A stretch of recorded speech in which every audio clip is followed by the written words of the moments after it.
राष्ट्र सर्वप्रथम, राष्ट्र सर्वप्रथम, राष्ट्र सर्वप्रथम, राष्ट्र सर्वप्रथम। राष्ट्र सर्वप्रथम की बात कार्यक्रम में आप सभी राष्ट्रवासियों का हार्दिक स्वागत है। 18वीं लोकसभा के पहले सत्र की पहली बैठक सोमवार को शुरू हुई, जिसमें सबसे पहले प्रधानमंत्री नरेंद्र मोदी ने सदन के सदस्य के रूप में शपथ ली। कांग्रेस ने लोकसभा सत्र से पहले प्रधानमंत्री नरेंद्र मोदी के संबोधन पर सवाल उठाए। पार्टी ने कहा कि प्रधानमंत्री नरेंद्र मोदी के पास देने के लिए कुछ भी नया नहीं है। सरकार की ओर से प्रदेश के युवाओं को रोजगार देने की मुहिम के तहत मुख्यमंत्री योगी आदित्यनाथ ने बड़ा फैसला लेते हुए 42,000 होमगार्ड स्वयं सेवकों की भर्ती के आदेश दिए हैं। कल्लाकुरिची शराब कांड में अब तक 57 लोगों की मौत हो चुकी है, जबकि 156 से ज्यादा लोगों का इलाज अस्पताल में चल रहा है। इसी कड़ी में तमिलनाडु भाजपा प्रतिनिधि मंडल ने आज राज्यपाल RN रवि से मुलाकात की। तमिलनाडु भाजपा प्रदेश अध्यक्ष के अन्नामलाई की अध्यक्षता में भाजपा प्रतिनिधि मंडल ने राज्यपाल से CBI जांच कराने की मांग की है। दिल्ली के केंद्रीय अन्वेषण ब्यूरो का एक दल राष्ट्रीय पात्रता सह प्रवेश परीक्षा स्नातक में अनियमितताओं के आरोप की जांच के सिलसिले में सोमवार को बिहार पुलिस की आर्थिक अपराध इकाई के कार्यालय पहुंचा। तमिलनाडु में अवैध शराब से हुई मौतों को लेकर केंद्रीय मंत्री और बीजेपी के राष्ट्रीय अध्यक्ष JP नड्डा ने कांग्रेस अध्यक्ष मल्लिकार्जुन खड़गे को पत्र लिखा है। दिल्ली के जल मंत्री अतिशी की अनिश्चितकालीन भूख हड़ताल चौथे दिन में प्रवेश कर गई। उन्होंने कहा कि यह तब तक जारी रहेगी जब तक 28 लाख दिल्ली वासियों को पानी नहीं मिल जाता। सुप्रीम कोर्ट ने दिल्ली के मुख्यमंत्री अरविंद केजरीवाल की जमानत पर दिल्ली हाई कोर्ट की रोक को चुनौती देने वाली याचिका पर सुनवाई 26 जून तक के लिए टाल दी है। जम्मू कश्मीर में सुरक्षा बलों ने जम्मू कश्मीर के राजौरी, पुंछ और कठुआ सेक्टरों में सक्रिय 35 से 40 विदेशी आतंकवादियों की पहचान की। कई दिनों तक भीषण गर्मी से जूझने के बाद दिल्ली में अब 29 जून तक हल्की बारिश होने की संभावना है, जिससे महीने का अंत भी बारिश वाला ही रहेगा। प्रधानमंत्री नरेंद्र मोदी ने 18वीं लोकसभा के प्रथम सत्र के आरंभ होने से पहले मीडिया को संबोधित किया। इस दौरान पीएम ने कहा कि आज का दिन संसदीय लोकतंत्र के लिए गौरव का दिन है, क्योंकि स्वतंत्रता प्राप्ति के बाद पहली बार शपथ ग्रहण समारोह नई संसद में हो रहा है। इसके साथ ही पीएम ने सभी नवनिर्वाचित सांसदों को बधाई दी।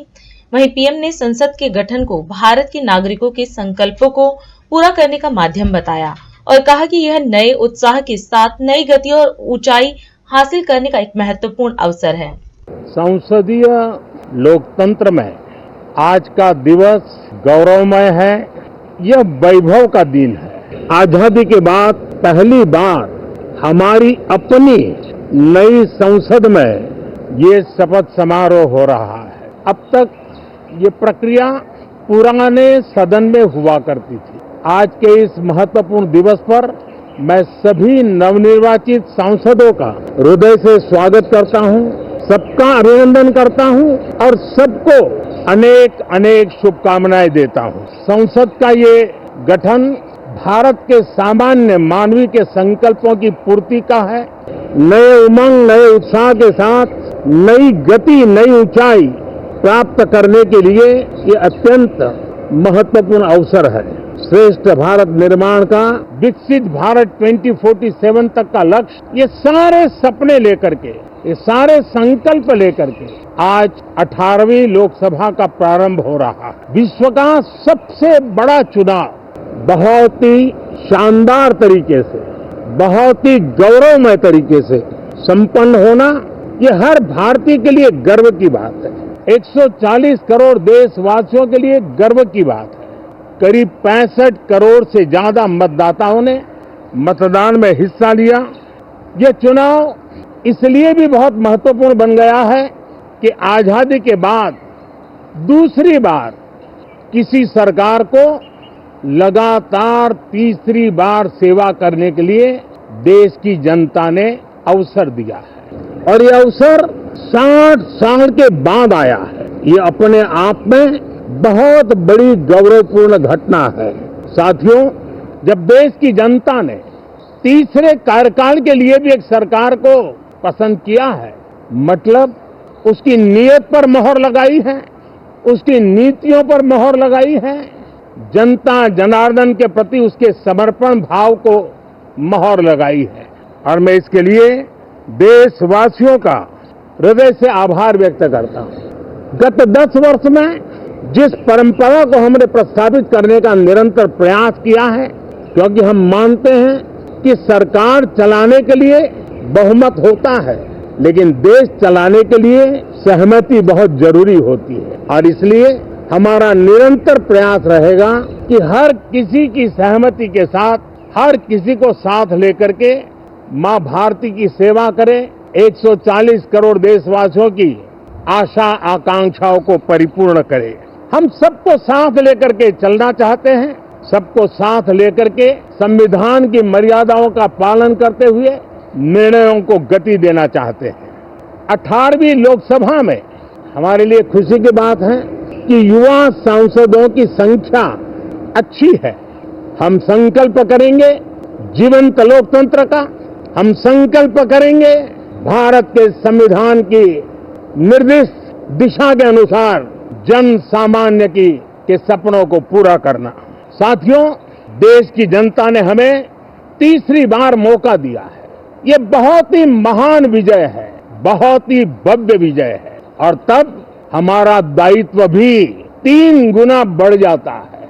और इसलिए मैं आज देशवासियों को विश्वास दिलाता हूं कि आपने हमें जो तीसरी बार मौका दिया है, 2 बार सरकार चलाने का अनुभव हमारे साथ जुड़ा है। मैं देशवासियों को आज विश्वास दिलाता हूं कि हमारे तीसरे कार्यकाल में हम पहले से 3 गुना ज्यादा मेहनत करेंगे। साथियों, विकसित भारत के हमारे संकल्प को पूरा करने के लिए हम सबका दायित्व है। हम मिलकर के उस दायित्व को निभाएंगे। जनता का विश्वास हम और मजबूत करेंगे, और हमारा ये सदन वो एक संकल्प का सदन बने। हमारी 18वीं लोकसभा संकल्पों से भरी हुई हो, ताकि सामान्य मानवी के सपने साकार हो। साथियों, मैं फिर एक बार विशेष करके नए सांसदों को बहुत बहुत बधाई देता हूं, सभी सांसदों का अभिनंदन करता हूं। 18वीं लोकसभा का पहला सत्र आज से शुरू। आज प्रधानमंत्री नरेंद्र मोदी सहित कई केंद्रीय मंत्रियों, जिनमें अमित शाह, राजनाथ सिंह, शिवराज सिंह चौहान ने लोकसभा की सदस्यता की शपथ ली। वहीं दिल्ली के 7 सांसदों ने भी लोकसभा की सदस्यता ग्रहण की। Prime minister Shri Narendra Modi. मैं नरेंद्र दामोदर दास मोदी, जो लोकसभा का सदस्य निर्वाचित हुआ हूं, ईश्वर की शपथ लेता हूं कि मैं विधि द्वारा स्थापित भारत के संविधान के प्रति सच्ची श्रद्धा और निष्ठा रखूंगा। मैं भारत की प्रभुता और अखंडता अक्षुण्ण रखूंगा तथा जिस पद को मैं ग्रहण करने वाला हूं, उसके कर्तव्यों का श्रद्धापूर्वक निर्वहन करूंगा। श्री अमित शाह। मैं अमित अनिल चंद्र शाह, जो लोकसभा का सदस्य निर्वाचित हुआ हूं, ईश्वर की शपथ लेता हूं कि मैं विधि द्वारा स्थापित भारत के संविधान के प्रति सच्ची श्रद्धा और निष्ठा रखूंगा। मैं भारत की प्रभुता और अखंडता अक्षुण्ण रखूंगा तथा जिस पद को मैं ग्रहण करने वाला हूं, उसके कर्तव्यों का श्रद्धापूर्वक निर्वहन करूंगा। श्री नितिन जयराम गडकरी।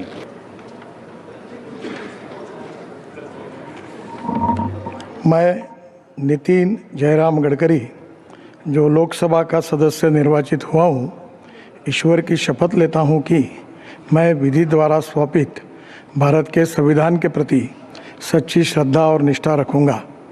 मैं भारत की प्रभुता और अखंडता अक्षुण्ण रखूँगा तथा जिस पद को मैं ग्रहण करने वाला हूँ उसके कर्तव्यों का श्रद्धापूर्वक निर्वहन करूँगा।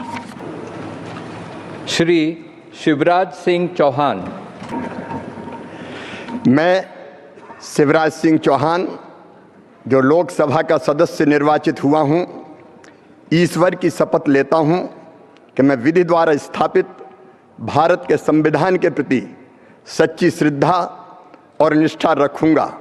मैं भारत की प्रभुता और अखंडता अक्षुण्ण रखूंगा तथा जिस पद को मैं ग्रहण करने वाला हूं उसके कर्तव्यों का श्रद्धापूर्वक निर्वहन करूंगा।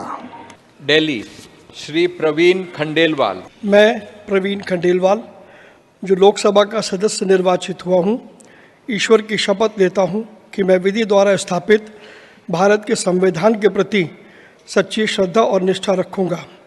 मैं भारत की प्रभुता और अखंडता अक्षुण्ण रखूँगा तथा जिस पद को मैं ग्रहण करने वाला हूँ उसके कर्तव्यों का श्रद्धापूर्वक निर्वहन करूँगा। मैं मनोज तिवारी, जो लोकसभा का सदस्य निर्वाचित हुआ हूँ, ईश्वर की शपथ लेता हूँ कि मैं विधि द्वारा स्थापित भारत के संविधान के प्रति सच्ची श्रद्धा और निष्ठा रखूँगा। मैं भारत की प्रभुता और अखंडता अक्षुण्ण रखूँगा तथा जिस पद को मैं ग्रहण करने वाला हूँ उसके कर्तव्यों का श्रद्धापूर्वक निर्वहन करूँगा।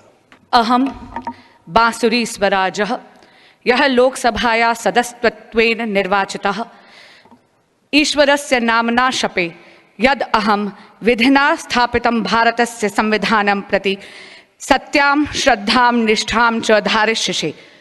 अहं भारतस्य प्रभुताम् अखंडतां च अक्षुण्ण रक्षिष्यामि तथा यत् पदं ग्रहीतुम् अहम् उद्यतः अस्मि तस्य कर्तव्यानि श्रद्धापूर्वकं निर्वहिष्यामि। मैं योगेंद्र चांदोलिया, जो लोकसभा का सदस्य निर्वाचित हुआ हूं, ईश्वर की शपथ लेता हूं कि मैं विधि द्वारा स्थापित भारत के संविधान के प्रति सच्ची श्रद्धा और निष्ठा रखूंगा। मैं भारत की प्रभुता और अखंडता को अक्षुण्ण रखूंगा तथा जिस पद को मैं ग्रहण करने वाला हूं उसके कर्तव्यों का श्रद्धापूर्वक निर्वहन करूंगा। मैं कमलजीत सहरावत, जो लोकसभा सदस्य निर्वाचित हुई हूँ, ईश्वर की शपथ लेती हूँ कि मैं विधि द्वारा स्थापित भारत के संविधान के प्रति सच्ची श्रद्धा और निष्ठा रखूँगी। मैं भारत की प्रभुता और अखंडता अक्षुण्ण रखूँगी तथा जिस पद को मैं ग्रहण करने वाली हूँ उसके कर्तव्यों का श्रद्धापूर्वक निर्वहन करूँगी।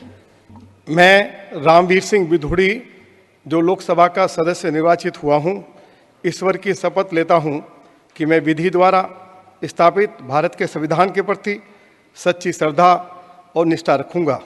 मैं भारत की प्रभुता और अखंडता अक्षुण्ण रखूँगा तथा जिस पद को मैं ग्रहण करने वाला हूँ उसके कर्तव्यों का श्रद्धापूर्वक निर्वहन करूंगा। अंबिकापुर में वीरांगना दुर्गावती के बलिदान दिवस पर आयोजित परिचर्चा और विचार गोष्ठी कार्यक्रम आयोजित किया गया। इस अवसर पर छत्तीसगढ़ के मुख्यमंत्री विष्णुदेव साय भी कार्यक्रम में मौजूद रहे।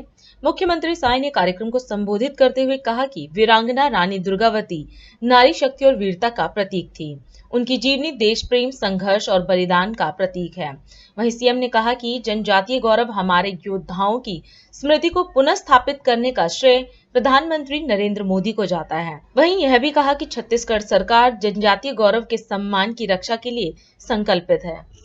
आज मैं बड़ा सौभाग्यशाली हूं कि वीरांगना महारानी दुर्गावती के बलिदान दिवस में आप लोगों के बीच हूं और इसके लिए मैं जनजातीय गौरव समाज का सबसे पहले आभार व्यक्त करता हूं।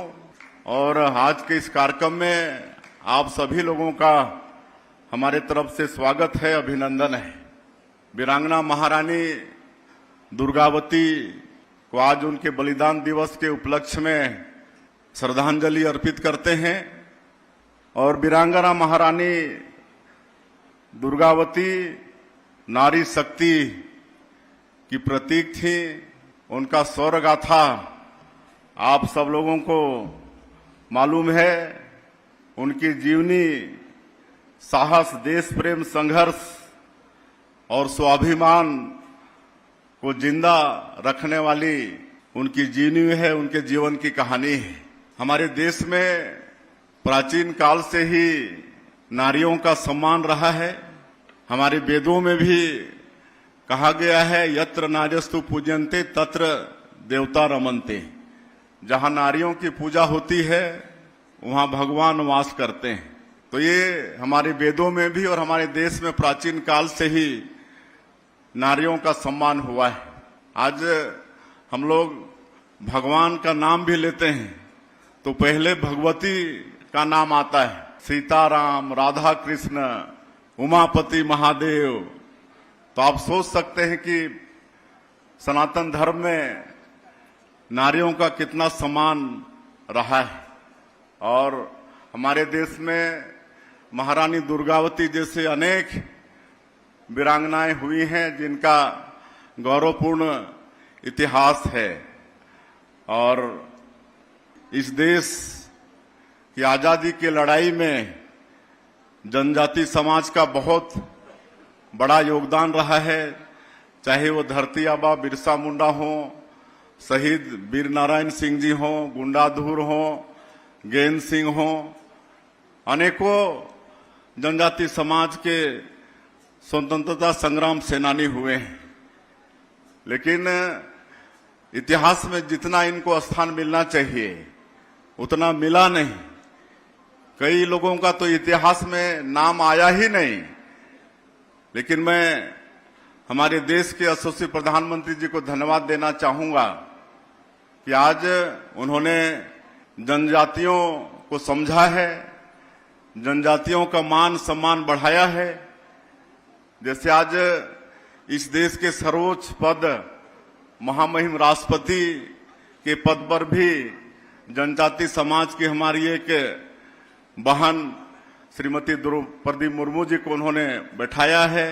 अटल बिहारी वाजपेयी जी जब प्रधानमंत्री थे तो जनजातियों के विकास के लिए पहली बार भारत सरकार में आदिम जाति कल्याण मंत्रालय का गठन किए। तो आप सोच सकते हैं कि वास्तव में अनुसूचित जनजाति वर्ग का चिंता किसने किया है। आज धरती आबा बिरसा मुंडा जिनकी भगवान की तरह पूजा होती है, 15 नवंबर, आज 15 नवंबर को जनजाति गौरव दिवस के रूप में किसी ने स्थापित किया है तो भी हमारे देश के प्रधानमंत्री श्री नरेंद्र मोदी जी ने किया है। और आज जितने भी अनुसूचित जनजाति के महापुरुष हैं जिनका योगदान आजादी की लड़ाई में हुआ है, ये सबको महत्व मिल रहा है इतिहास के पन्नों में भी। और जगह जगह उनके लिए संग्रहालय वगैरह बन रहे हैं। और महारानी दुर्गावती जो गढ़मंडला की महारानी थी, आज मध्य प्रदेश के अंदर में जबलपुर में उनके यादगार में करोड़ों रुपया खर्चा करके वहां पर स्मारक बनाया जा रहा है, वो केंद्र डेवलप किया जा रहा है। तो वास्तव में हमारे प्रधानमंत्री जी धन्यवाद के पात्र हैं कि जनजाति समाज का गौरव बढ़ा रहे हैं। आज छत्तीसगढ़ में हमारे जैसा एक अनुसूचित जनजाति का बेटा को मुख्यमंत्री बना दिए। उड़ीसा में पहली बार वहां पर सरकार बनी है तो वहां भी एक आदिवासी भाई को मुख्यमंत्री बना दिए। तो ये हम लोगों के लिए गौरव की बात है और इसके लिए हमारे प्रधानमंत्री जी के हम सब लोग बहुत आभारी हैं। अभी समय है एक ब्रेक का, हम चलते हैं ब्रेक पर। आप कहीं जाए नहीं, छोटा सा break. Powered by Kamal Buildtech Private Limited, fulfilling promises. With our professional team and experience of delivering projects, in past we guarantee you peace of mind and top quality work in an affordable price. और अधिक खबरों के लिए आप हमारे YouTube channel दैनिक India दर्पण को अभी सब्सक्राइब करें और नोटिफिकेशन के लिए बेल आइकन को प्रेस करना ना भूलें। राष्ट्र सर्वप्रथम की बात कार्यक्रम में ब्रेक के बाद एक बार फिर आप सभी राष्ट्रवासियों का स्वागत। महारानी वीरांगना रानी दुर्गावती के 461वें बलिदान दिवस पर जबलपुर में पुण्य स्मरण समारोह का आयोजन किया गया। इस अवसर पर मध्य प्रदेश के मुख्यमंत्री डॉक्टर मोहन यादव भी मौजूद रहे। सीएम यादव ने कार्यक्रम को संबोधित करते हुए कहा कि भारतवर्ष को गौरवान्वित करने वाला है रानी दुर्गावती का व्यक्तित्व। मध्य प्रदेश सरकार रानी का चरित्र देश व दुनिया के सामने ले जाएगी और साथ ही स्कूली पाठ्यक्रम से लेकर हर जरूरी कदम उठाए जाएंगे। हर माह कोई न कोई आयोजन आयोजित किया जाएगा। भारतवर्ष को गौरवान्वित करने वाला ऐसा अद्भुत उनका व्यक्तित्व, विगत 500 साल का इतिहास, उसी समय जब रानी माता अपना अभियान चला रही है, चित्तौड़ के राजा महाराणा प्रताप वो भी उसी समय अभियान चला रहे। इतना उज्जवल इतिहास रानी दुर्गावती का, जिनके अपने नेतृत्व में 52 युद्ध लड़े, ये वही उदाहरण हमारे सामने है। गढ़मंडला बहुत अलग प्रकार का वनांचल का गढ़ है, लेकिन एक ऐसी साम्राज्ञी, ऐसी वीरांगना जो अपने बलबूते पर न केवल युद्ध जीतने का हिम्मत रखती है, बल्कि अपने सुशासन के सभी मापदंड पूरे करती है। जहां जल रचनाओं की, तालाबों की बात आ रही, वीरता की बात आ रही, और कई रहस्य भी दबे हुए हैं जिनके लिए समाज के सामने वो रहस्य भी आना चाहिए।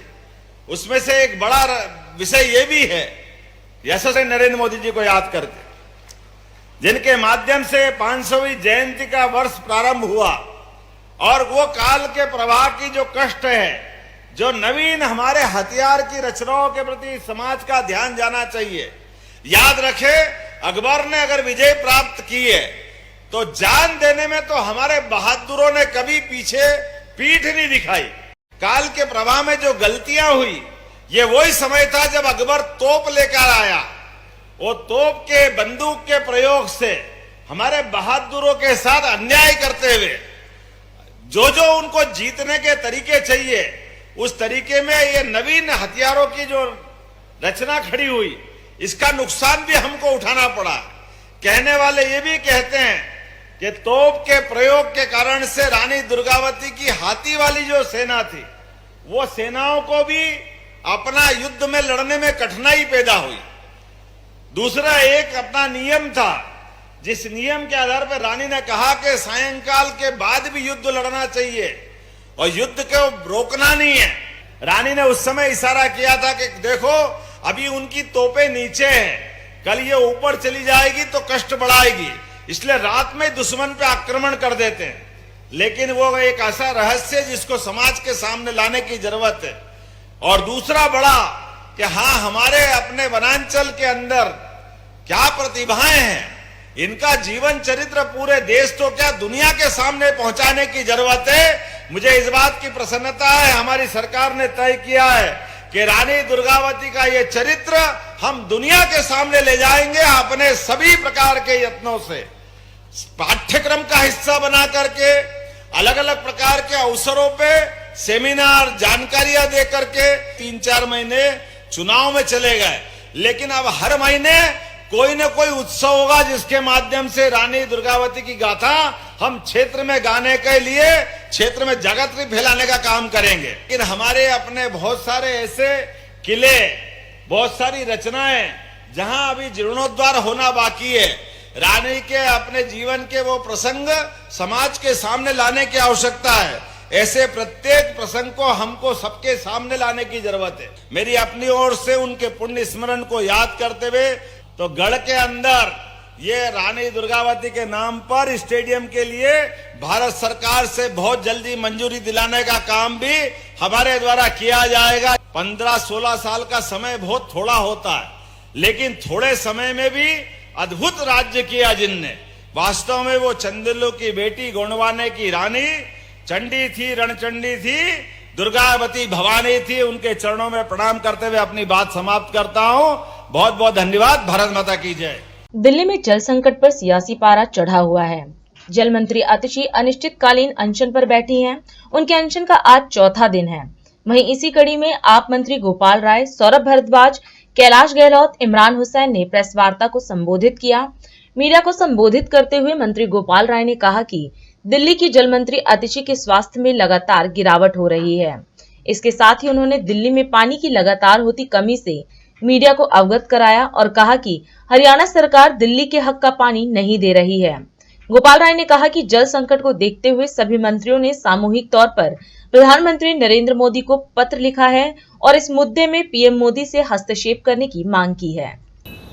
दिल्ली के लोगों के पानी का जो हक है, जिसको भारतीय जनता पार्टी की हरियाणा सरकार ने लगातार कम किया है, उसके लिए दिल्ली की जल मंत्री आतिशी जी आज चौथे दिन पानी सत्याग्रह पे अनिश्चितकालीन अनशन पे बैठी हुई हैं।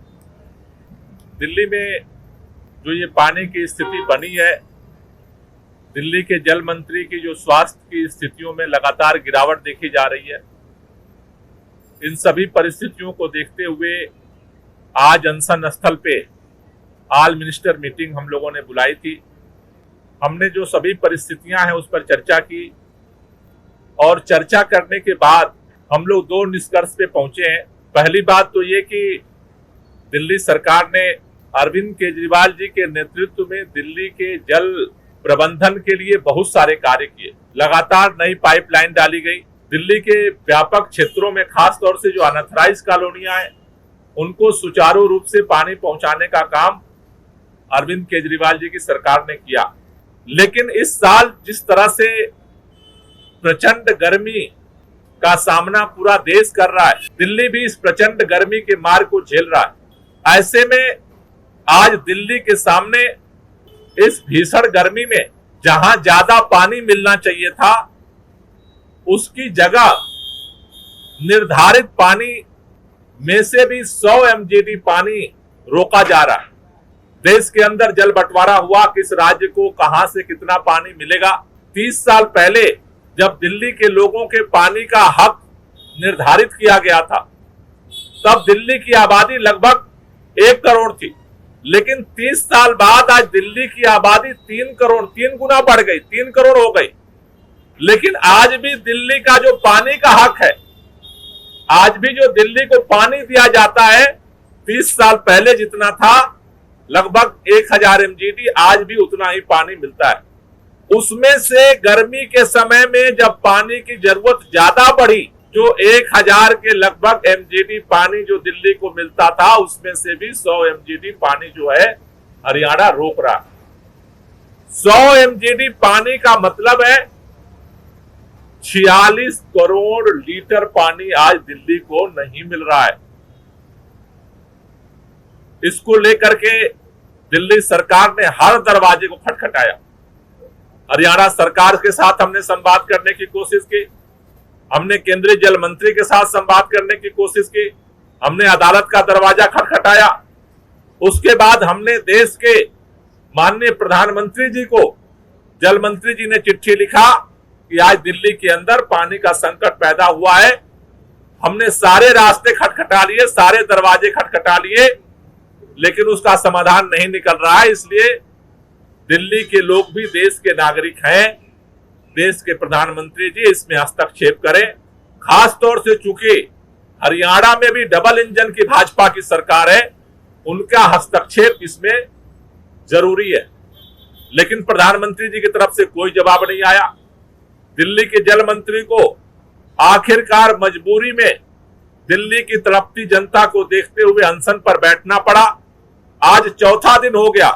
आज सभी मिनिस्टर्स ने यह निर्णय लिया है कि हम सभी मिनिस्टर्स की सिग्नेचर से सामूहिक तौर पर हम लोग ये आज प्रधानमंत्री जी को सारे मिनिस्टर्स की तरफ से चिट्ठी भेज रहे हैं कि आप इसमें तुरंत हस्तक्षेप करें।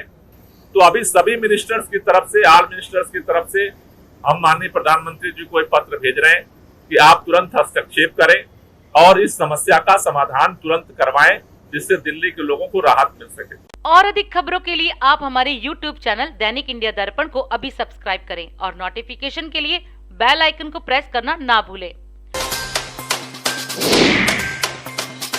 आज हम इस कार्यक्रम में आपसे विदा लेते हैं। आप अन्य खबरों के लिए बने रहे। राष्ट्र सर्वप्रथम, वंदे मातरम, जाग उठा है भारत। राष्ट्र सर्वप्रथम राष्ट्र सर्वप्रथम राष्ट्र सर्वप्रथम राष्ट्र सर्वप्रथम